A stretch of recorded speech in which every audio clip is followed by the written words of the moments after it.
بسم اللہ الرحمن الرحیم۔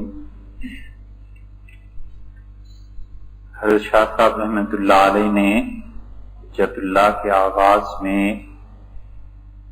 اصولی بحث کی اللہ تعالی کی صفات علیہ کے متعلق، اور اللہ تعالی کی صفات اس پر اصل بحث کیا ہے، یہ شاہ صاحب رحمۃ اللہ علیہ اس پہلی جلد میں ہی مستقل عنوان اس سلسلے میں قائم کرتے ہیں، اور وہاں پر بہت تفصیل سے انہوں نے اپنے موقف کو بیان کیا ہے۔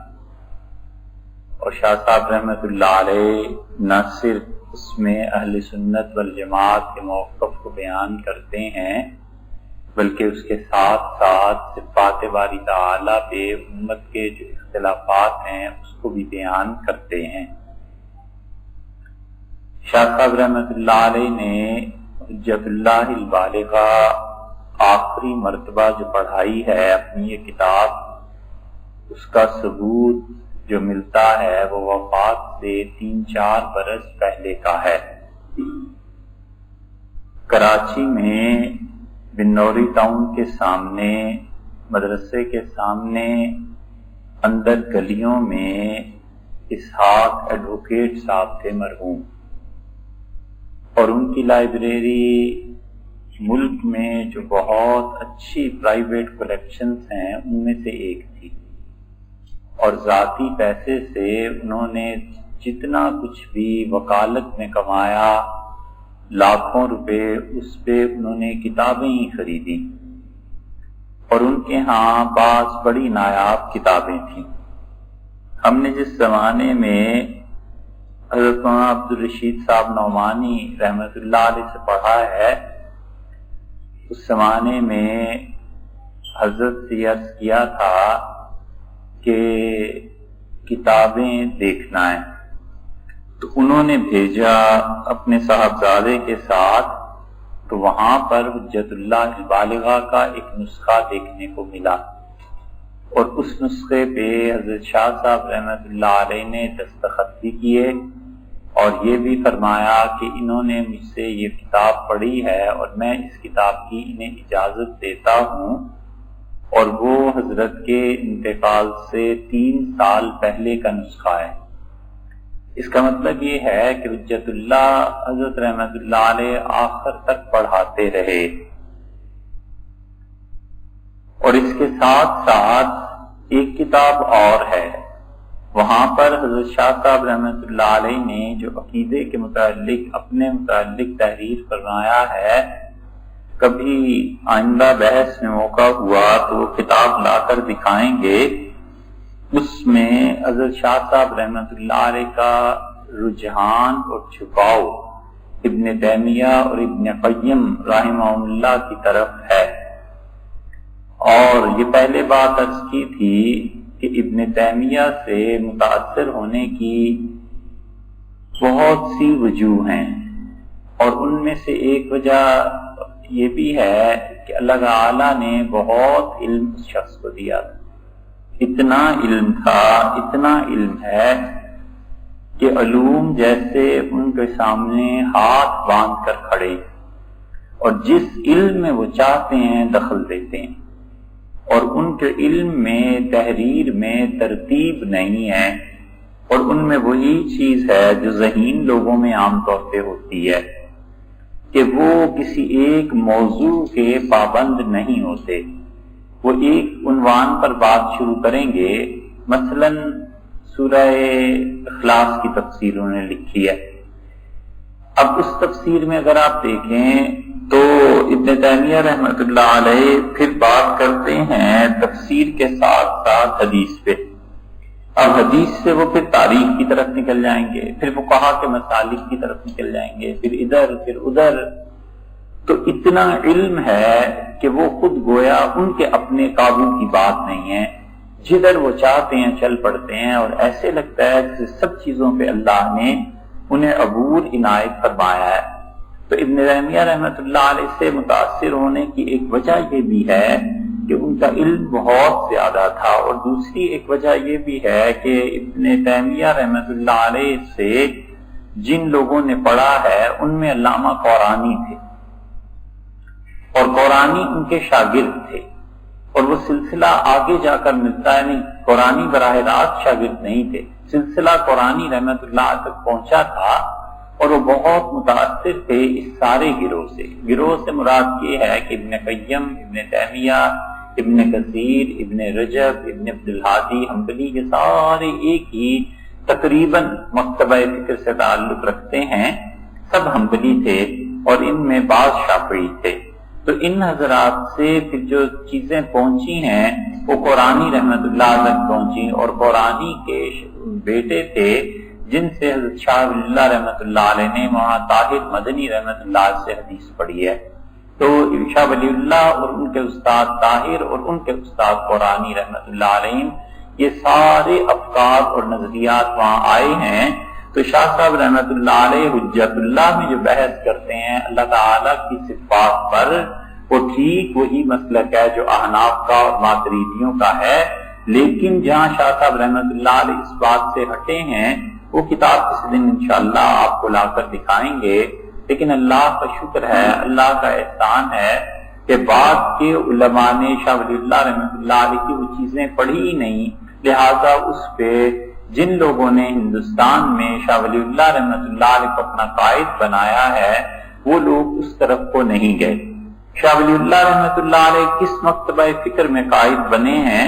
شاہ صاحب رحمت اللہ علیہ دیوبند اور ندوۃ العلماء ان دونوں کے قائدین میں شمار کیے جاتے ہیں، اس لیے کہ شاہ ولی اللہ رحمت اللہ علیہ سے جو سلسلہ چلا ہے وہ شاہ عبدالعزیز صاحب رحمت اللہ علیہ کے حضرات ان کے صاحبزادگان تھے، پھر ان سے آگے سید احمد شہید رحمت اللہ علیہ تھے جو خلیفہ تھے شاہ عبدالعزیز صاحب محدث دہلوی رحمت اللہ علیہ کے، اور ان کی تربیت کی تھی شاہ عبدالقادر صاحب رحمت اللہ علیہ نے۔ اب سید صاحب رحمت اللہ علیہ سے شاہ نصیر الدین دہلوی ان کا سلسلہ آگے ہوا، اور پھر اسی طرح حضرت حاجی امداد اللہ صاحب مہاجر مکی رحمت اللہ علیہ 3 برس کے تھے، 4 برس کے تھے جب انہوں نے سید صاحب رحمت اللہ علیہ ان کے قصبے میں گئے تھے، اور ان کی والدہ نے بھیجا تھا انہیں کہ سید صاحب رحمت اللہ علیہ کی گود میں اس بچے کو ڈال دو۔ پھر اس کے بعد جو سلسلہ آگے چلا ان سے وہ ماں گنگوئی اور مولانا نانوتوی رحمت اللہ علیہ وغیرہ، تو اس لیے شاہ ولی اللہ رحمت اللہ علیہ تو ان کے یہاں آئے، اور دوسرے شاہ ولی اللہ رحمت اللہ علیہ کی نسبت لکھنؤ والوں کے پاس پہنچی، اس لیے کہ سید صاحب رحمت اللہ علیہ کے حقیقی ماموں اور سید صاحب رحمت اللہ علیہ کے بہت سے اعزاء وہ شاگرد تھے شاہ عبدالعزیز صاحب رحمت اللہ علیہ کے، شاہ ولی اللہ رحمت اللہ علیہ کے، تو یہاں سے علم کی دوسری شاخ ادھر پہنچی، اور وہ ہوتے ہوتے ندوۃ العلماء کی صورت میں ظاہر ہوئی، کیونکہ شبلی نعمانی جو تھے یہ بھی بالواسطہ طور پہ حضرت شاہ ولی اللہ رحمت اللہ کے شاگردوں میں شمار ہوتے ہیں۔ ان میں شبلی کے حلقے کو چھوڑ کر کہ وہ لوگ بہت پڑھنے لکھنے والے تھے، مطالعہ ان کا وسیع تھا، باقی شاہ صاحب رحمت اللہ علیہ کی چیزیں بہت سے لوگوں نے پڑھی بھی نہیں، اور اب بھی شاہ ولی اللہ رحمت اللہ علیہ کی 50 سے زیادہ کتابیں ایسی ہیں جو چھپی ہی نہیں، پتہ ہی نہیں کہاں ہیں کہاں نہیں ہیں، کیونکہ علم کا ذوق اٹھ گیا۔ اور شاہ صاحب رحمت اللہ علیہ کی بہت سی چیزیں ایسی ہیں جو ابھی کلمی صورت میں مختلف لائبریریز میں موجود ہیں اور وہ نہیں لوگوں کے سامنے آئیں۔ شاہ صاحب رحمت اللہ کی ایک کتاب ہے، اس کی ایک شرح جو کلمی ہے تو ہمارے ہاں موجود ہے، ابھی تک نہیں چھپی، تو اس سے اندازہ کر لیں کہ اور لوگوں کی چیزیں بھی نہیں چھپی۔ مولانا قاسم نانوتوی رحمت اللہ علیہ کی چیزیں ابھی تک نہیں چھپی۔ مولانا قاسم نانوتوی رحمت اللہ علیہ نے ایک خط لکھا تھا اور بہت پیچیدہ مسئلہ تھا، اس پہ خط لکھا تھا حضرت نے، اور وہ 1980 میں ہندوستان میں ایک مکان گر گیا، کچا گھر تھا، بارش ہوئی، مکان گر گیا، تو اس سے جو کتابیں نکلی ہیں ان میں حضرت رحمت اللہ علیہ کا خط بھی تھا۔ مفتی نسیم صاحب رحمت اللہ علیہ نے اس وقت سے چھاپ دیا تھا، اور مفتی صاحب رحمت اللہ علیہ کو اس کے بعد انتقال ہو گیا۔ تو یہ 2-3 مثالیں اس لیے ہیں کہ بہت سی چیزیں جو اب تک آئی نہیں ہیں سامنے، اس لیے کیا آدمی کہے۔ شاہ صاحب رحمت اللہ علیہ نے یہاں حجت اللہ میں صفات الہیہ پر جو بحث کی ہے یہ ماتریدیہ ہی کا موقف ہے، اور ماتریدی رحمت اللہ علیہ وہ سارے اس بات کے قائل تھے کہ کہ اللہ تعالیٰ کی 8 صفات ہیں جو اس کی ذاتی ہیں: علم، ارادہ، سمع، بصر، کلام، تقویم، حیات۔ یہ ساری اللہ تعالیٰ کی 8 صفات ذاتی ہیں اور یہ الگ صفات ہیں۔ اب ان کا تو پچھلی مرتبہ تفصیل سے تذکرہ ہو گیا۔ اب اللہ تعالیٰ کی صفات کی تیسری قسم آتی ہے۔ ایک تو ذاتی صفات ہو گئی، ایک اضافی صفات ہو گئی۔ ان 8 کے علاوہ اللہ کی باقی صفات اضافی ہیں، جیسے صبور ہے، اللہ تعالیٰ کسی کو صبر کی توفیق دیتا ہے، یا اللہ روک لینے والا ہے، یا جو بھی اس کا ترجمہ مختلف حضرات نے کیا ہے۔ شکور ہے، اللہ تعالیٰ کی اور کئی صفات ہیں، رؤوف ہے، رحمان ہے، رحیم ہے۔ اس طرح کی جتنی بھی صفات ہیں اللہ تعالیٰ کی، یہ اضافی ہیں۔ اور تیسری قسم اللہ کی صفات کی وہ ہے جس پر شبہ پڑتا ہے کہ مخلوق جیسی ہیں۔ حقیقت تو ظاہر ہے کہ ہو نہیں سکتی، اللہ تعالیٰ کو مخلوق ماننا یہ کفر ہے، کوئی اللہ کو نہیں مان سکتا۔ اللہ تعالیٰ کی صفات ہی کا مسئلہ ہے، اور یہ ایسا پیچیدہ مسئلہ ہے کہ دنیا میں جتنی گمراہی بھی پھیلی ہے، اس گمراہی میں 90% ہاتھ انہی چیزوں کا ہے، اللہ کی صفات کا، کہ صفات کے معاملے میں جب لوگ بہکے تو پھر وہ ایک چیز پہ قائم نہیں رہے۔ مثلا اللہ تعالیٰ کی قدرت کی صفت ہے، قدرت اللہ کی ذاتی صفات میں سے ہے۔ اسی طرح علم اللہ کی ذاتی صفات میں سے ہے۔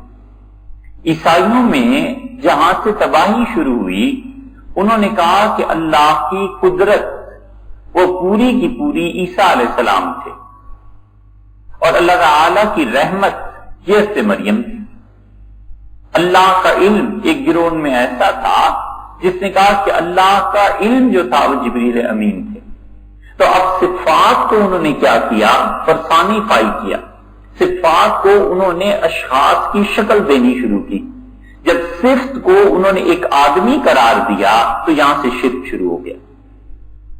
یہ شرک تھا عیسائیت میں۔ پہلے جو تھے انہوں نے تو یہ کہا کہ گویا اللہ کی علم ہے، گویا کہ ایسے، گویا کہ ایسے۔ بعد والے اس حرف تشبیہ کو درمیان سے نکال کے انہوں نے کہا ایسے ہی ہے۔ نتیجہ یہ کہ ساری عیسائیت برباد ہو گئی، اور انہیں برباد کرنے والے یہودی تھے۔ یہودیوں میں فائلو جو تھا اس نے بہت مطالعہ کیا، اور اب تک جو یہودیوں میں خانقاہوں کا نظام چل رہا ہے، ان کی بعض خانقاہیں ہم نے دیکھی ہیں۔ لندن میں ان کی خانقاہ ہے یہودیوں کی، اور جب ان کا موسم آتا ہے اللہ تعالیٰ کی عبادت کرنے کا تو سینکڑوں یہودی اس خانقاہ میں جمع ہو جاتے ہیں اور کھڑے ہو کے ہلتے رہتے ہیں۔ یہ جو صلاۃ کا لفظ ہے اس کا لغوی معنی ہے کہ آدمی کا اس طرح کھڑے ہو کے ہلنا کہ سارا جسم اس کا سلامت رہے، نہ ہلے، اور صرف اس کی حفظ جو ہیں یہ موو کرے۔ اور اس کو اگر دیکھنا ہو تو یہودیوں میں اب بھی دیکھا جا سکتا ہے، یہ کھڑے ہو کے ہلتے ہیں اور عجیب و غریب چیزیں پڑھتے ہیں۔ ان کا خیال ہے کہ اللہ کی یہ عبادت ہے، اور حضرت موسیٰ علیہ السلام سے اب تک ان میں چلی آتی ہے۔ ان کا دعویٰ یہ ہے۔ اسرائیل میں تو بے شمار خانقاہیں ہیں، بہت لوگ ہیں، لیکن یہ سارا بیج جس نے لگایا تھا وہ فائلو تھا۔ تو عیسیٰ علیہ السلام سے بھی 2000 سال پہلے اس نے اس موقف میں شرک اختیار کیا، شرک یہودیوں میں اس نے رائج کیا۔ وگرنہ یہودی اپنے زمانے میں واحد قوم تھی جو اللہ کی توحید کو مانتی تھی۔ پھر یہ عیسائیوں میں آیا، اور عیسائیوں سے پھر ہوتے ہوتے مسلمانوں میں بھی آیا۔ مسلمانوں میں ویسے بھی شرک کے بہت سے راستے کھل گئے جب انہوں نے اللہ تعالیٰ کے نیک اور پاک بندوں کو خود خدا کا قائم مقام کہنا شروع کیا، معاذ اللہ، تو شرک کے دروازے ادھر بھی کھلے۔ تو اللہ تعالیٰ کی صفات میں یہ جو تیسرا حصہ ہے اس میں ایسے الفاظ آتے ہیں جس سے شبہ پڑتا ہے کہ شاید انسان جیسی چیزیں ہیں، معاذ اللہ۔ مثلا اللہ تعالیٰ نے فرمایا کہ ہم نے موسیٰ علیہ السلام پر وحی کی، اور ہم نے انہیں کہا کہ آپ وہ کشتی کو تیار کیجئے، اور اللہ تعالیٰ نے فرمایا کہ اوحینا، ہم نے وحی کی اور ہم نے کہا کہ کشتی کو بناؤ بِأَعْيُنِنَا، ہماری آنکھوں کے سامنے۔ اب اللہ تعالیٰ کی آنکھیں کیسی ہیں؟ قرآن کریم میں آ گیا یوم یکشف عن ساق، جس دن اللہ تعالیٰ اپنی پنڈلی کھول دے. اب پنڈلی جو ہے وہ ٹخنے اور گھٹنے کے درمیانی حصے کو کہتے ہیں، انسانوں کے لیے یہی ہے. اللہ تعالیٰ نے ارشاد فرمایا کہ آپ گھبرائیے نہیں، آپ ہماری آنکھوں کے سامنے. اللہ تعالیٰ نے فرمایا کہ حضرت آدم علیہ السلام کو میں نے اپنے دونوں ہاتھوں سے پیدا کیا. اب یہ ساری چیزیں ایسی ہیں جس سے مخلوق کے ساتھ تشبیہ کا اثر پڑتا ہے. حدیث میں بھی آئی ہیں، حدیث میں تو بے پناہ چیزیں آئی. رسول اللہ صلی اللہ علیہ وسلم فرمایا کہ جہنم آخری آدمی جب اس میں پھینک دیا جائے گا تو پھر وہ کہے گی کہ اللہ اور دے دے کوئی چیز، میرا پیٹ نہیں بھرا. تو جب اللہ تعالیٰ اپنا پاؤں جہنم کے منہ پہ رکھ دیں گے اور پھر وہ کہے گی کب تو اللہ میں بھر گئی بس. اب یہ ایسی حدیث ہے جسے پڑھ کر ذہن اس طرف جاتا ہے کہ اللہ کا پاؤں کیا ہے، اور بہت سی مل جائیں گی. نبی کریم صلی اللہ علیہ وسلم نے اس طرح کی بہت سی چیزیں ارشاد فرمائیں. مثلاً یہ فرمایا کہ یہ رشتہ داریاں جو ہیں اس کو اللہ تعالی نے پیدا کیا. یہ ابھی کچھ صفحات کے بعد جہاں شاہ صاحب رحمۃ اللہ علیہ عالم مثال پر بحث کریں گے، دو جگہ انہوں نے بحث کی حجت اللہ میں، ایک تو بھی آ جائے گی، ایک اللہ کے صفات کے متعلق آگے چل کے آتی ہے. اس موقع پر وہ اس حدیث کو لائے ہیں. تو اللہ تعالی نے جب رشتوں کو پیدا کیا تو رشتے جو تھے رحم، یہ رشتہ داری اٹھی اور اس نے اللہ تعالی کی کولی بھر دی. کولی بھرنا اردو میں کہتے ہیں جیسے بچہ ہوتا ہے نا، ماں کہیں جا رہی ہے تو وہ چمٹ جاتا ہے کہ مجھے بھی لے جاؤ. باپ بازار جا رہا ہے تو بچہ چمٹ جاتا ہے، اس کی کمر سے پکڑ لیتا ہے، اس سے ٹانگوں سے پکڑ لیتا ہے کہ مجھے بھی ساتھ لے جائے. اسے کہتے ہیں کولی بھرنا. اللہ تعالیٰ کی کولی بھر دی اس نے، اور اس نے کہا خدایا مجھے تو آپ دنیا میں بھیجتے ہیں تو لوگ تو میرے سے کام نہیں لیں گے. اللہ تعالیٰ نے فرمایا کہ اتنا کافی نہیں ہے کہ جو تجھ سے کام نہیں لے گا، رشتہ داریوں کو توڑے گا، ننہال اور دردیال کی، ہم اسے جہنم میں پھینک دیں گے. اب اللہ کی کمر کیسی ہے، اللہ تعالیٰ کی کولی بھرنا یہ کیسا ہے؟ یہ تیسری قسم ہے اللہ کی صفات کی جس پر شاہ صاحب رحمۃ اللہ علیہ بات کرتے ہیں. شاہ صاحب رحمۃ اللہ علیہ فرماتے ہیں کہ دیکھو وَكَمَا اتَّفَقُوا عَلَىٰ أَنَّ اللَّهَ تَعَالَىٰ حَيٌّ عَلِيمٌ مُرِيدٌ. ہم شاہ صاحب رحمۃ اللہ علیہ کی عبارت ذرا سی پیچھے سے پڑھ رہے ہیں، یہ پچھلی مرتبہ ہو گئی تھی، اس لیے اس کا ترجمہ اس لیے کرنا ہے کہ ذہن میں یہ سیکوینس قائم رہے. شاہ صاحب رحمۃ اللہ علیہ فرماتے ہیں جیسے کہ پوری امت اس بات پر متفق ہے کہ اللہ تعالیٰ کی حیات ہے، علم ہے، ارادہ ہے، قدرت ہے، کلام. اختلاف اس بات پر ہوا ہے کہ اللہ کی قدرت، علم، ارادہ وغیرہ وغیرہ، اس سے مراد یہ ہے کہ جو کچھ ان چیزوں سے حاصل ہوتا ہے مجھ تک پہنچے، یعنی علم. اور اگر یہ کر لیا جائے تو اللہ تعالیٰ کی 7 صفات میں اور رحمت اور غضب اور خدا کی سخاوت میں پھر کوئی فرق نہیں رہے گا. اور یہ فرق جو ہے یہ سنت سے ظاہر نہیں ہوتا. اور ایک قوم ایسی ہے، ایک گروہ ایسا ہے جنہوں نے یہ کہا کہ اللہ تعالیٰ کی صفات اس کی ذات کے ساتھ قائم ہے، تو یہ 7 صفات الگ ہیں اور اللہ کی باقی صفات الگ ہیں. 7 کا لفظ جو یہاں استعمال فرمایا شاہ صاحب رحمۃ اللہ علیہ نے، حاضر 7 کا، یہ غالباً پچھلی مرتبہ بات رہ گئی تھی. اشاعرہ اور ماتریدیہ میں اس بات پر اختلاف ہے کہ تخلیق اور تکوین، اللہ کی یہ 2 صفات ایک ہیں یا 2 ہیں. ماتریدی حضرات کہتے ہیں کہ اللہ کی 2 صفات الگ الگ ہیں، تکوین اور تخلیق کی. اس لیے ہم 8 کے قائل ہوئے اور وہ 7 کے قائل ہوئے. شاہ صاحب رحمۃ اللہ علیہ کہتے ہیں اور اس کے بعد واتفقوا علی اثبات الاستواء علی العرش، اور پوری امت کا اتفاق ہے اس بات پر کہ استواء علی العرش اللہ کے ہاں ہے. استواء کی کیا معنی ہے یہ بھی بات آتی ہے. والوجہ، اور کتاب و سنت میں خدا کے لیے چہرے کا لفظ استعمال ہوا ہے. دیکھا نا، اب یہ وہی بات آ گئی جو بھی آپ سے عرض کی ہے. والضحک، اور اللہ کے لیے یہ لفظ آیا ہے کتاب و سنت میں کہ اللہ تعالیٰ ہنسے. علی الجملۃ، مطلب یہ اتنے سارے الفاظ آئے ہیں. ثم اختلفوا فقال قوم، پھر امت میں اختلاف ہوا ہے اس بات پر اور ایک گروہ اس طرف گیا ہے کہ انما المراد معان مناسبۃ، کہ اس سے مراد وہ معنی ہیں جو ان الفاظ کے لائق ہیں. فالاستواء هو الاستیلاء، استوا کا مطلب یہ ہے کہ اللہ کا غالب آ جانا. والوجہ، اور چہرے سے مراد اللہ کی ذات ہے. وتواہا قوم علی غرها، اور کچھ لوگ ایسے ہیں جنہوں نے ان سارے معاملات کو جن سے اللہ تعالیٰ کا مخلوق سے مشابہ ہونا بھی ثبوت اس کا ملتا ہے، انہوں نے اس ساری بحث کو لپیٹ کر رکھ دیا اور ان کا لا ندری ماذا ارید بہذہ الکلمات، انہوں نے کہا ہمیں نہیں معلوم اللہ کا ان الفاظ سے کیا ارادہ ہے، اللہ تعالیٰ کی کیا مراد ہے. یہ ہے بس بات کہ جتنے بھی الفاظ ہیں جن سے معنی مشترک نکلتے ہیں، آنکھ ایک انسان کی ہے، ایک اللہ کی ہے، چہرہ اللہ کا ہے اور انسان کا بھی ہے. اسی طرح اور بہت سے الفاظ جو کتاب و سنت میں آئے ہیں، اس پہ امت کے دو گروہ بنے.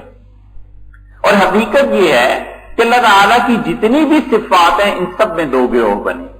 اور ایک گروہ وہ ہے جس کو شاہ صاحب رحمت اللہ نے ترجیح دی ہے، ہم اسی کو ترجیح دیتے ہیں اور ہم کہتے ہیں بالکل وہی بات ہے جو آخر پہ شاہ صاحب نے کہی ہے نا. وقالو، اور ایک گروہ ایسا ہے جسے کہا لا ندری ماذا ارید بہذہ الکلمات، ہمیں نہیں معلوم اللہ کا کیا ارادہ ہے ان کلمات کو بولنے سے. ہم کہتے ہیں اللہ کے لیے آنکھ ہے، یہ عقیدے کی بات ہے. ہم کہتے ہیں ہمارا عقیدہ ہے کہ اللہ کی آنکھ ہے جیسے کہ قرآن کریم میں آیا، اور وہ یقیناً اس کی مخلوق کی طرح نہیں. مخلوق کو اس کی آنکھ کے ساتھ کوئی مشابہت ہی نہیں. ہماری آنکھ محتاج ہے، تخلیق کی محتاج ہے، دیکھتی ہے اور ہزار چیزیں ہیں. اللہ کے لیے آنکھ ہے، باقی اس کی کیا تفصیل ہے ہمیں نہیں معلوم. ہم ایسے ہی ایمان لاتے ہیں جیسے اللہ نے فرما دیا. بس اللہ تعالیٰ کا پاؤں ہے جسے وہ جہنم پہ رکھے گا، ہمیں نہیں معلوم کہ خدا کا پاؤں کیا ہے، ہم نہیں جانتے. ہمیں اتنا پتا ہے حدیث میں یہ لفظ آیا ہے، ہم اس کا اقرار کرتے ہیں. باقی اللہ کی مراد اس موقع پہ کیا ہے؟ سب سے زیادہ سلامتی اور تحفظ کا راستہ یہی ہے جو اکابر کہتے آئے ہیں اور احناف نے اپنی کتابوں میں بار بار لکھا ہے. اور آپ دیکھیں گے شاہ ولی اللہ رحمۃ اللہ علیہ بھی اسی مسلک کو ترجیح دیتے ہیں، اور یہ اصل میں مسلک ہے امام احمد ابن حنبل رحمۃ اللہ علیہ کا اور محدثین کا. کیونکہ صفات کی جب بحث ہوئی اور امام احمد ابن حنبل رحمۃ اللہ علیہ کو کوڑے اس پہ کھانے پڑے تو انہوں نے اس وقت یہی کہا کہ اللہ کی کتاب اور سنت سے کوئی دلیل لے آؤ، باقی ہم اس پہ ایمان لاتے ہیں جو کچھ اللہ تعالیٰ نے فرمایا، ہم اس کی تفصیل میں نہیں جاتے اور ہم یہ کہتے ہیں کہ ایسے ہی ہے جیسے اللہ نے کہہ دیا. یہ ہے ہمارا عقیدہ. دوسرا گروہ کون سا ہے؟ دوسرے گروہ کی سن لیجئے، ہے وہ بھی اہل سنت والجماعت میں سے. ہم یہ نہیں کہہ سکتے کہ وہ اہل سنت والجماعت میں سے نہیں ہے.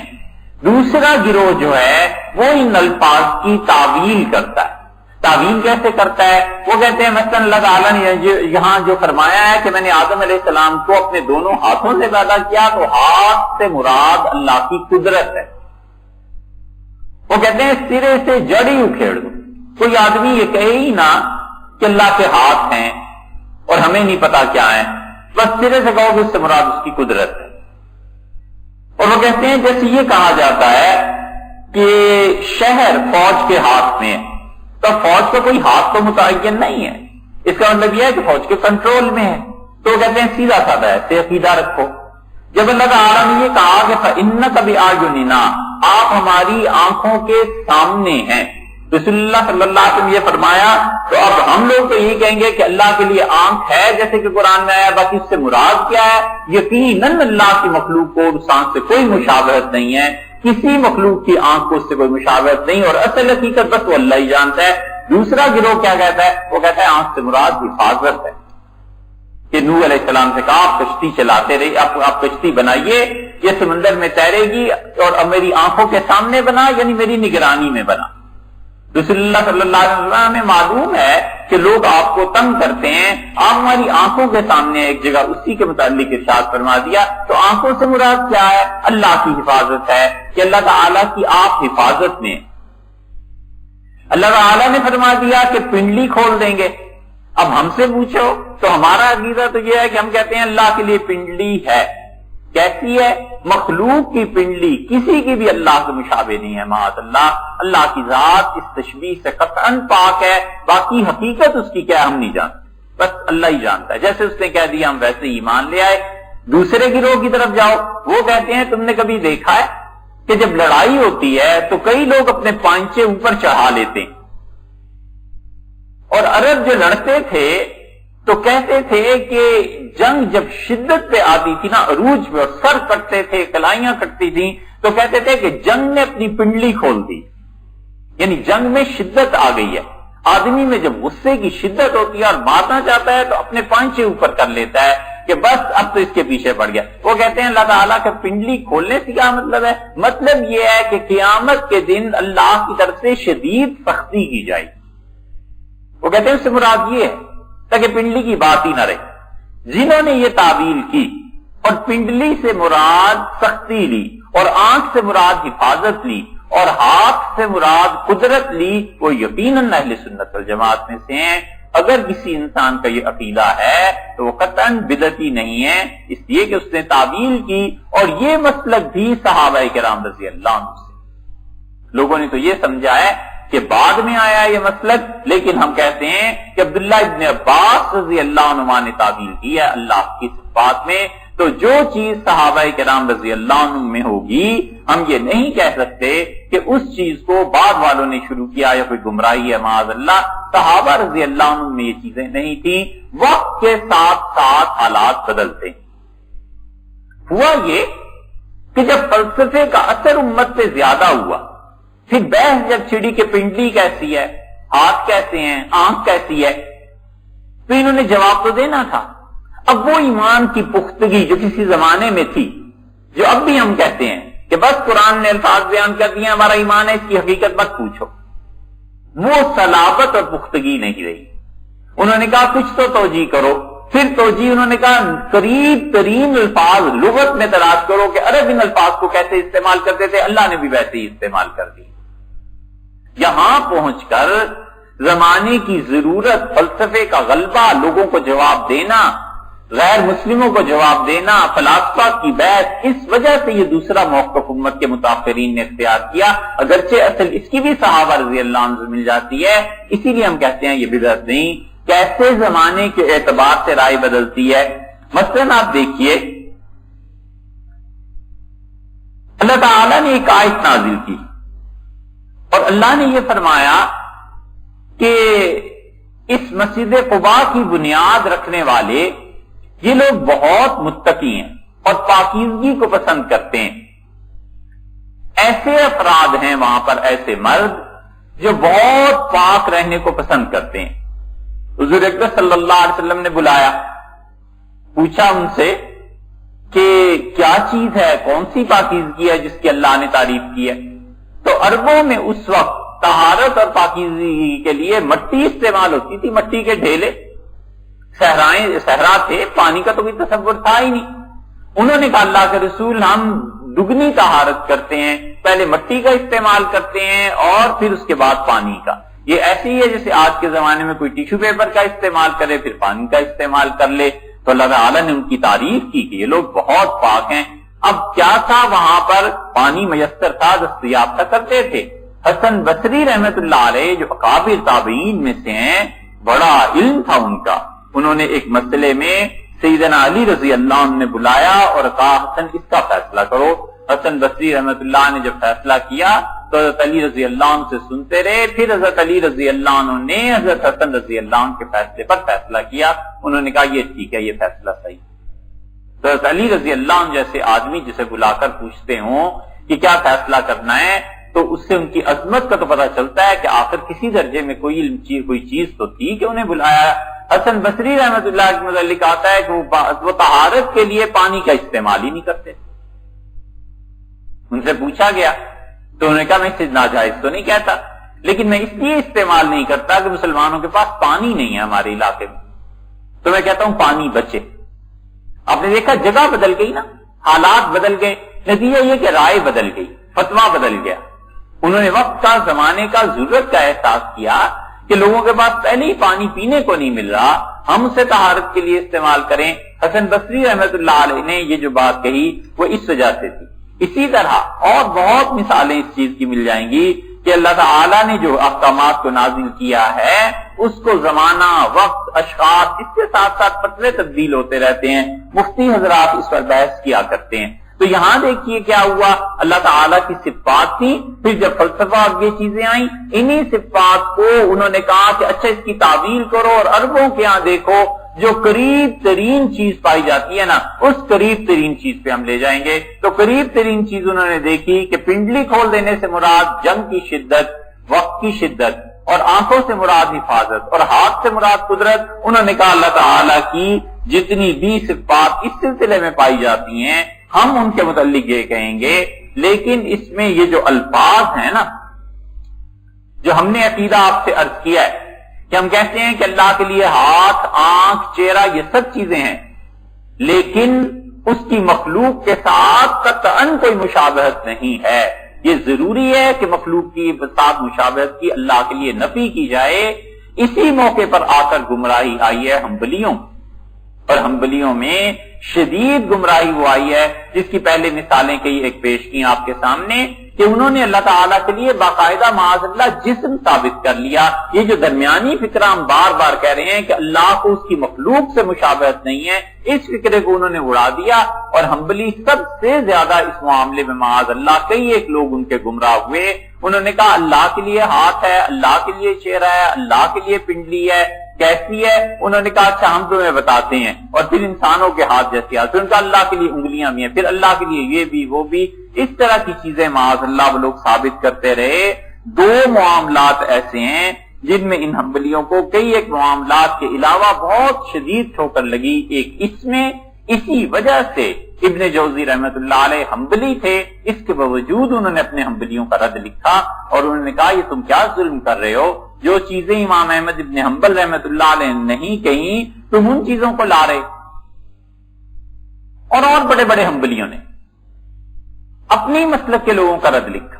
اور دوسری چیز جس میں ان سے خطا ہوئی وہ یہ کہ یزید کی تعریف میں انہوں نے بہت مبالغہ کیا، حتیٰ کہ ان میں عبد المغیث ابن زہیر تھا، اس نے یزید ابن معاویہ کے نام پہ پوری کتاب لکھی، اور ایسی عجیب و غریب واہی تباہی چیزیں اس میں لکھی۔ ابن کثیر رحمت اللہ علیہ نے البدایہ والنہایہ میں اس کا ذکر کیا ہے، ابن جوزی رحمت اللہ علیہ نے پھر اس کی کتاب کا رد لکھا۔ یہ دونوں مسئلے ایسے ہیں، ایک یزید کا مسئلہ کہ اسے امیر المومنین اور بڑھا چڑھا کے پیش کرنا، حالانکہ کوئی چیز ایسی نہیں ہے جس سے اس کی فضیلت ثابت ہو، اور ایک خدا کی صفات کا مسئلہ، اس میں تو بہت سخت ہو کر انہوں نے کھائی۔ تو اس لیے جو دوسرا ہے مسئلہ کہ اللہ کے لیے چہرہ، ہاتھ، یہ سب چیزیں، شاہ صاحب رحمت اللہ علیہ فرماتے ہیں انما المراد معان مناسبۃ، اس سے ایک گروہ کی مراد یہ ہے کہ جو اس لفظ کے مناسب بات ہے وہ کی جائے، جیسے کہ بھی ہم نے آپ سے عرض کیا، وہ کہتے ہیں اللہ تعالیٰ کا الاستواء، یہ کیا ہے؟ الاستواء علی العرش، اللہ تعالیٰ کا عرش پر غالب ہونا۔ استواء علی العرش قرآن کریم میں کوئی 7 جگہ پر آیا ہے، اور اس کے کیا معنی ہیں؟ ہم کہتے ہیں سب سے اچھی بات تو یہ ہے کہ تم اسے اسی طرح پڑھو، بس کہ استواء علی العرش ہے، اللہ تعالیٰ عرش پہ غالب ہوا۔ پہلی بات یہ ہے عقیدے کی بات، اس کی حقیقت کیا ہے؟ ہم کہتے ہیں اللہ کے حوالے کر، جو بھی ہے ہمیں نہیں پتا، بس الفاظ ہیں وہ معلوم ہے، اتنا کافی ہے۔ دوسرا گروہ آیا، انہوں نے کہا کہ استواء کا مطلب ہوتا ہے استیلاء، چھا جانا، غالب آ جانا، اللہ تعالیٰ عرش پر غالب ہو گیا۔ عرش بہت بڑی چیز ہے، اور اللہ تعالیٰ کی قدرت اور حکمرانی اس پر بھی قائم ہے، اللہ نے یہ بتا دیا۔ ہم کہتے ہیں ٹھیک ہے، یہ بھی معنی مناسب ہے۔ بہترین چیز کہی سفیان ثوری رحمت اللہ علیہ نے۔ سفیان ثوری رحمت اللہ علیہ نے کہا کہ استواء سے مراد قصد، ارادہ۔ شاہ صاحب رحمت اللہ علیہ بھی آگے اس کا ذکر کریں گے۔ انہوں نے کہا اس سے مطلب یہ ہے کہ قصد، ارادہ۔ تو اللہ تعالیٰ نے قرآن کی پوری آیت پڑھو تو اللہ نے فرمایا کہ ثم استوى، اور پھر اس کے بعد یعنی اللہ نے زمین کو بنایا، آسمان کو بنایا، پھر اس کے بعد اللہ نے عرش کے بنانے کا ارادہ کیا۔ استواء سے مراد وہ کہتے ہیں عربوں میں ارادہ ہوتا ہے، تو ارادے کو لے لو کہ اللہ نے ارادہ کیا، تو اللہ نے ایک ترتیب بیان کر دی کہ کس ترتیب سے ہم نے اپنی مخلوق کو پیدا کیا۔ مثلاً ایک جگہ اللہ تعالیٰ نے فرمایا ہم نے زمین کو پیدا کیا، ثم استوى الى السماء، پھر اللہ نے آسمان کو بنانے کا ارادہ کیا، آسمان کا مادہ پہلے بن گیا تھا، پھر اللہ نے اسے پھیلانے کا ارادہ کر لیا، پھر اللہ نے عرش کو بنانے کا ارادہ کیا۔ عرش بہت بڑی خدا کی کوئی مخلوق ہے، کوئی چیز ہے جس کا حدیث میں بہت جگہ پہ تذکرہ آیا ہے۔ تیسرا مسلک یہ ہو گیا کہ استیلاء غلبہ اللہ کا عرش پہ، اس سے مراد تیسرا مطلب یہ کہ اللہ تعالیٰ نے، چوتھا مطلب کیا ہوا؟ چوتھا مطلب ہے جو گمراہی کا ہے کہ اللہ تعالیٰ عرش پر جا کر بیٹھ گیا، معاذ اللہ۔ اب اس پہ آگے گمراہی چلی، ایسے بھی مل جائیں گے جنہوں نے کہا کہ اللہ تعالیٰ عرش سے 4 انگلی چھوٹا ہے اور عرش بڑا ہے، جنہوں نے کہا کہ اللہ عرش پر بیٹھ گیا تو اللہ کے پاؤں کہاں ہیں اور اللہ کا سر کہاں ہے، معاذ اللہ۔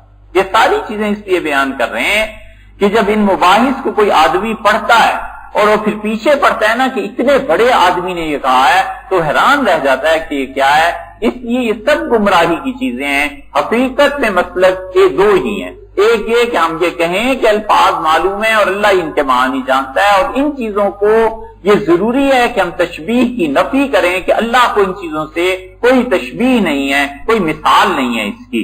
اور دوسرا مسئلہ یہ کہ اس کے قریب ترین الفاظ کو ڈھونڈیں عربی میں اور اس کے مطابق اس کا ترجمہ کر دیں۔ یہ دونوں مسلک درست ہیں۔ شاہ صاحب رحمۃ اللہ علیہ فرماتے ہیں وَسَوَاهَا قَوْمٌ عَلَىٰ غِرِّهَا، اور ایک قوم ایسی ہے، گروہ جنہوں نے ان مسائل کو لپیٹ کے رکھ دیا اور انہوں نے کہا ہمیں نہیں معلوم بھائی کہ اللہ تعالیٰ کا اس سے مراد کیا ہے۔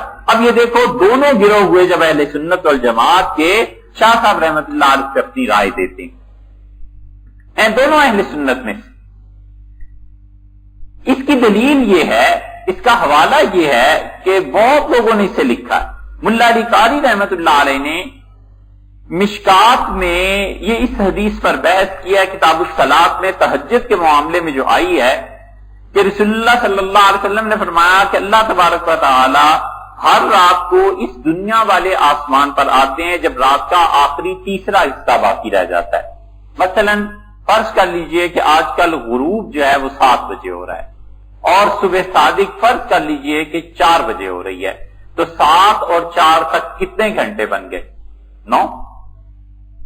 ان 9 کو 3 پہ تقسیم کر دو تو 6 گھنٹے کے بعد یعنی 1 بجے سے لے کے صبح 4 بجے تک یہ رات کا جو تیسرا پہر آخری بنتا ہے، اس کے متعلق رسول اللہ صلی اللہ علیہ وسلم اللہ تعالیٰ اس دنیا والے آسمان پہ آ جاتا ہے اور کہتا ہے کہ کوئی ہے جو مجھ سے مانگے اور میں اسے دے دوں، کوئی ہے جو سوال کرے اور ہم اس کا سوال پورا کر دیں، کوئی ہے جو ہم سے معافی مانگے اپنے گناہوں کی اور میں اس کے گناہوں کو معاف کر دوں۔ بحث اس پہ ہوئی ہے کہ اللہ تعالیٰ کا اس دنیا والے آسمان پہ آنے سے مراد کیا، بہت بحث کی ہے۔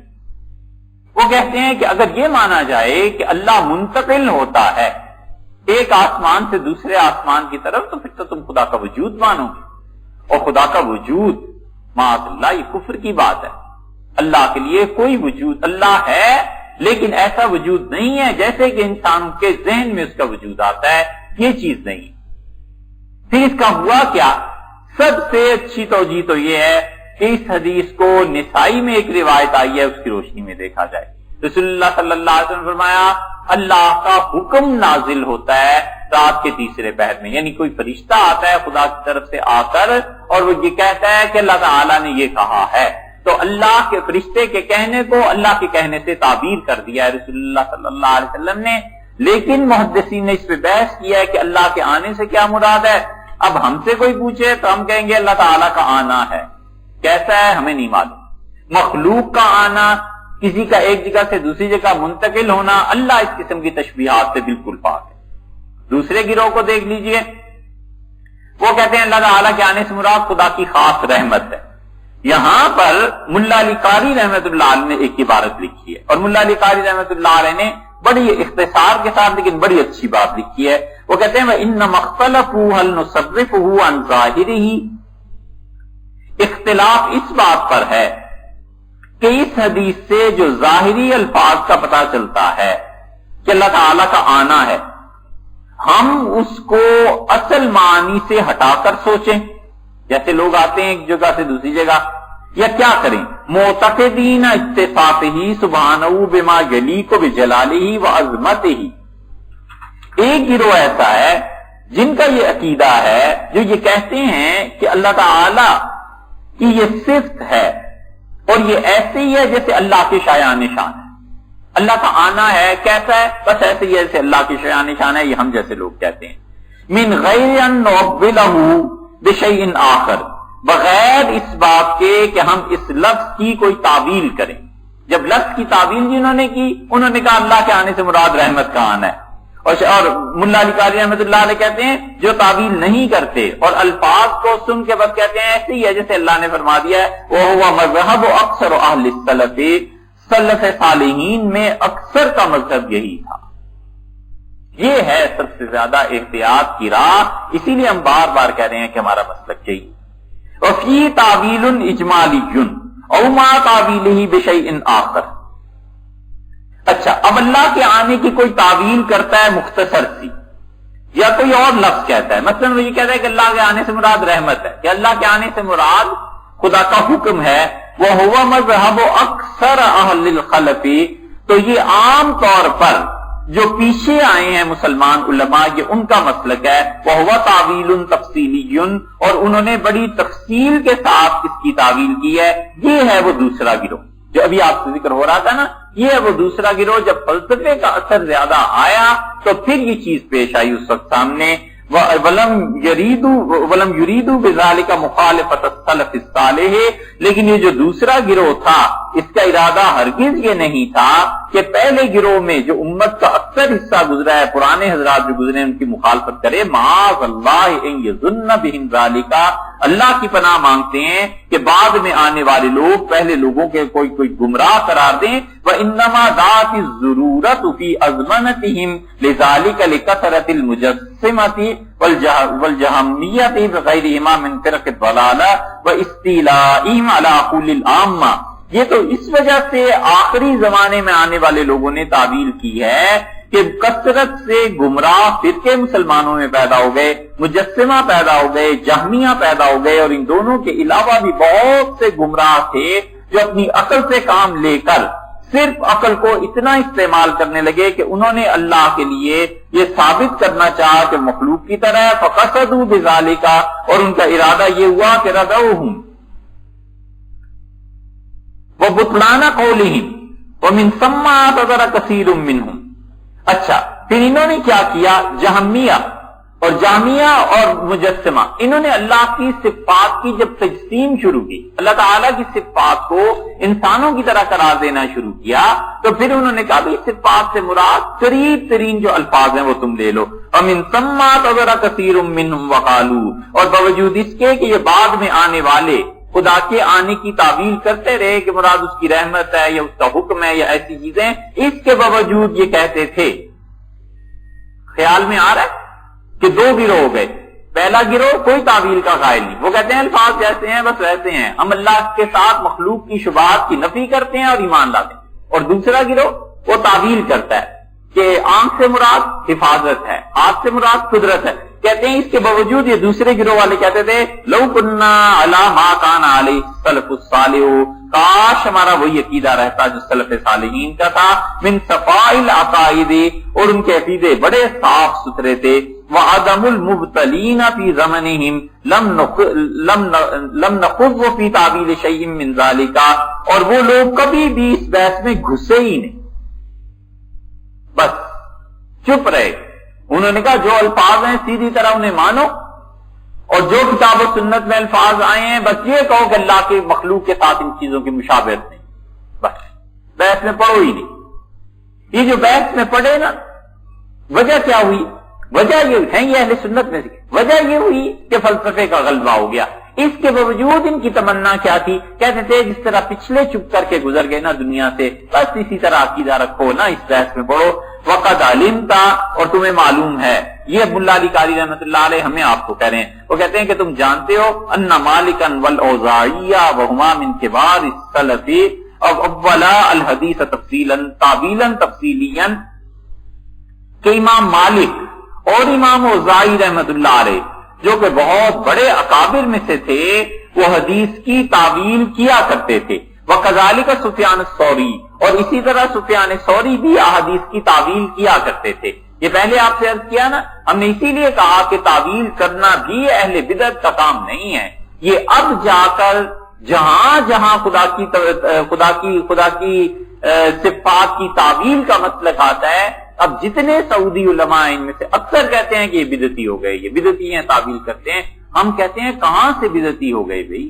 یہ دیکھو کیا لکھا ہے. وہ کہتے ہیں کہ امام مالک، امام اوزاعی تعویل کرتے تھے. ہم اس سے بھی بڑی بات کہتے ہیں کہ عبداللہ ابن عباس رضی اللہ عنہما تعویل کیا کرتے تھے. امام بخاری رحمۃ اللہ نے صحیح بخاری میں تعویل کی ہے بھائی. پھر کہتے ہیں کذالک سفیان الثوری، اسی طرح سفیان ثوری تعویل کرتے تھے. اولا انہوں نے تعویل کیا کہ الاستواء علی العرش، کہ اللہ عرش پر غالب ہوا، بقصد امرہ. اصل بات کیا ہے کہ اللہ تعالی نے ارادہ فرمایا کام کرنے کا، عرش کو بنانے کا. ابھی بات آئی تھی نا کہ استوا سے مراد بنانا. کہتے ہیں سفیان ثوری یہ تعویل کرتے تھے. وَنَظِيرُهُ، اور اس تعویل کی ایک اور مثال تمہیں دیں. ثُمَّ اسْتَوَىٰ إِلَى السَّمَاءِ، اللہ نے دوسری جگہ اسی استوا کے لفظ کے استعمال کیا آسمان کے بارے میں. اے قصد الیہا، یعنی مطلب یہ کہ آسمان کی طرف اللہ نے توجہ فرمائی کہ اسے بنائے. وَمِنْهُمُ الْإِمَامُ الْجَعْفَرُ الصَّادِقُ، اور امام جعفر صادق رحمت اللہ علیہ جو تھے وہ بھی تعویل کرتے تھے. بل قال جمع منهم ومن الخلق، اور لیکن ان سب کا موقف ایک مشترکہ طور پر رہا ہے کہ ان معتقد الجہت کافر، کہ اگر خدا کے لیے کوئی سمت ثابت کرے گا تو وہ کافر ہو جائے گا. سب کا موقف ہی رہا. کیا ہے بات ہوئی ہے جو پہلے آپ چرچ کی کہ مخلوق سے مشابہت نہیں. جب آپ جہت کسی کے لیے سائڈ ثابت کرتے ہیں، اوپر نیچے دائیں بائیں آگے پیچھے کہیں بھی، تو اسے جسم ماننا پڑتا ہے. اور یہ ماننا پڑتا ہے کہ وہ سپیس کے اندر ہے، وہ محدود ہے کہیں. اور یہ چیز اللہ کے لیے نہیں مانی جا سکتی کہ اللہ محدود ہے، اللہ کا کوئی جسم ہے معاذ اللہ. اس لیے ہم کہتے ہیں کہ یہ چیزیں، یہ تو انہوں نے صرف ایک بات لکھی نا، خدا کے لیے کوئی جہت کا منکر ہو وہ کہتے ہیں کافر ہے. اچھا، پھر سوال یہ پیدا ہوتا ہے کہ ہم یہ کیوں کہتے ہیں اوپر اللہ اوپر ہے؟ اس لیے کہ انسان جانتا ہے کہ 6 جہات جتنی بھی ہیں، اوپر نیچے دائیں بائیں آگے پیچھے، ان سب سے افضل اور اچھی اوپر کو سمجھا جاتا ہے. اس لیے کہہ دیتے ہیں، اوپر کی طرف اشارہ کر دیتے ہیں. لیکن جن لوگوں کو ان مسائل کا پتہ ہوتا ہے وہ کبھی بھی اللہ کے لیے اوپر کی طرف اشارہ نہیں کرتے، وہ نہیں کرتے. وجہ اس کی یہی ہے کہ وہ محتاط ہوتے ہیں. ان کے ذہن میں یہ ہوتا ہے کہ اللہ کے لیے کیوں سمت ثابت کرنا ہے بھائی. اور عوام کرتے ہیں، اوپر والا جانے، اوپر کی طرف ہاتھ اٹھاتے ہیں، وہ کہتے ہیں بس ٹھیک ہے، اتنے لمبی چوڑی بحثوں میں انہیں الجھاؤ ہی نہیں کرتے ہیں، کہتے رہیں. لیکن جن میں احتیاط ہوتی ہے وہ کبھی بھی نہیں کرتے. امام احمد ابن حنبل رحمۃ اللہ علیہ کے بیٹے عبداللہ حدیث بیان کر رہے تھے، اور جب اس حدیث پہ آئے کہ اللہ تعالیٰ نے اپنے ہاتھوں سے آدم علیہ السلام کو پیدا کیا تو انہوں نے ہاتھ سے اشارہ کر دیا. امام احمد ابن حنبل رحمۃ اللہ نے کہا خبردار جو اس سے حدیث سنی، دیکھو اللہ کے ہاتھ کا بیان کرتا ہے اور اپنے ہاتھوں سے اشارہ کرتا ہے، کتنی ادب کی قلت، ادب نہیں ہے اس. ایسے محتاط لوگ تھے، اس لیے کہ جانتے تھے اللہ کی عظمت، اللہ تعالی کی بلندی شان. تو اس لیے انہوں نے تو کہا کہ جو اس کا اعتقاد رکھے کہ اللہ کسی سمت میں متعین ہے وہ کافر ہو گیا. ہم کہتے ہیں اگر کوئی یہ اعتقاد رکھے کہ اللہ صرف اس کمرے میں ہے تو بھی تو کفر ہو جائے گا، اس لیے کہ اللہ کو محدود کر دیا. اللہ تعالیٰ کے لیے سمت کا تعین، اللہ کے لیے زمانے کا تعین. مثلا کوئی کہے کہ اللہ تعالیٰ سے آدم علیہ السلام کے وقت سے شروع ہوا ہے، معاذ اللہ، تو یہ کفر ہے، اس لیے کہ اللہ کو آپ زمانے کے اندر نہیں لا سکتے. اور بھی کہتے ہیں کما فتویٰ بالعراقی، جیسے کہ عراقی نے فتویٰ دیا ہے. وقال، اور انہوں نے کہا انہ قول لابی حنیفہ، یہ امام ابو حنیفہ رحمۃ اللہ علیہ کا قول ہے. ومالک، اور امام مالک رحمۃ اللہ علیہ بھی یہی کہتے ہیں. ابی حنیفہ ومالک والشافعی والاشعری والباقلانی، اور امام شافعی، اشعری اور باقلانی رحمۃ اللہ علیہ سب کا فتویٰ یہی تھا کہ اللہ کو کسی سمت میں متعین ماننا یہ کفر ہے. تو بات وہی ہوئی کہ وہ کہتے ہیں 2 جماعتیں تھیں. سلف صالحین کا عقیدہ یہ تھا، بعد والوں نے اس کی تعویل کی، لیکن اس کے باوجود وہ کہتے تھے کاش عقیدہ ہمارا وہی رہتا جو اس میں تھا پہلے. تو یہ جتنی بھی بحث ہے اس کا خلاصہ نکلا ہے. اب آسان ہوگی باقی باتیں. اب شاہ صاحب رحمۃ اللہ علیہ کی جو باتیں کر رہے ہیں بہت آسان ہے. وہ کہتے ہیں وَهَذَا الْقِسْمُ لَسْتُ أَسْتَصِحُّ تَرْفَعُ إِحْدَى الْفِرْقَتَيْنِ عَلَى صَاحِبَتِهَا بِأَنَّهَا عَلَى السُّنَّةِ كَيْفَ. اور یہ دوسری قسم جو ہے، میرا خیال یہ ہے، یہ شاہ صاحب رحمۃ اللہ اپنا ہی خیال بیان کر رہے ہیں، وہ کہتے ہیں کہ یہ پہلی جماعت پر انہیں ترجیح دے دے، ایسے نہیں ہے. مطلب کیا ہے؟ مطلب یہ کہ کوئی آدمی کہے کہ میرا عقیدہ وہی ہے جو پہلوں کا تھا، اور دوسری جماعت اہل سنت میں سے نہیں جو کہ تعویل کرتے ہیں، اور انہیں اہل سنت سے خارج قرار دے، جیسے اب سعودی کر رہے ہیں. شاہ صاحب رحمۃ اللہ علیہ فرماتے ہیں یہ بات نہیں ہے، میرے نزدیک دونوں اہل سنت میں سے ہیں. بے انا علی سنت، اور وہ یہ دعویٰ کریں ایک گروہ کہ میں سنت میں اور دوسرے نہیں ہیں، یہ بات درست نہیں ہے، میں ان کو ترجیح نہیں دیتا. کئی وہ کہتے ہیں اس لیے کہ بھائی ارید خوف السنت، اگر تم یہ چاہتے ہو کہ خالص سنت کو لو، وہ عربی میں کہتے ہیں کچے خربوزے کو. خالص ہوتا ہے نا کچا خربوزہ یا کسی خالص چیز کو، وہ کہتے ہیں اگر خالص سنت کو تم دیکھنا چاہتے ہو کہ اللہ کی صفات کے بارے میں صحیح ترین مسلک کیا رکھنا ہے، تو وہ یہ ہے کہ فَهُوَ تَرْكُ الْخَوْضِ فِي هَذِهِ الْمَسَائِلِ رَأْسًا، سرے سے ان مسائل کو چھیڑو ہی نہ، اس بحث میں پڑھو ہی نہ. كَمَا لَمْ يَخُوضْ فِيهَا السَّلَفُ، جیسے کہ سلف صالحین صحابہ رضی اللہ عنہ اس بحث کو نہیں چھیڑتے تھے، بس وہ الفاظ پڑھتے تھے، ایمان رکھتے تھے، کہتے تھے اللہ اپنی مخلوق کے مشابہ نہیں ہے، اور آگے چلو، کام کرو جو کرنا ہے، اپنے عمل کرو جو کرنے ہے، عقیدہ بس سیدھا سادہ یہ رکھو. شاہ صاحب رحمۃ اللہ علیہ فرماتے ہیں اگر تم چاہتے ہو کہ خالص سنت کے مطابق عقیدہ رکھو تو پھر یہی عقیدہ ہے، اور یہی وہ عقیدہ ہے جس کو ماتریدیہ نے ترجیح دی ہے. وَلَمَّا أَمَّتَّتِ الْحَاجَةُ إِلَى زِيَادَةِ الْبِيَانِ، پھر ہوا یہ کہ جب مزید وضاحت کی ضرورت پیش آئی، یہ وہی بات ہو گئی جب فلسفے کا غلبہ ہوا.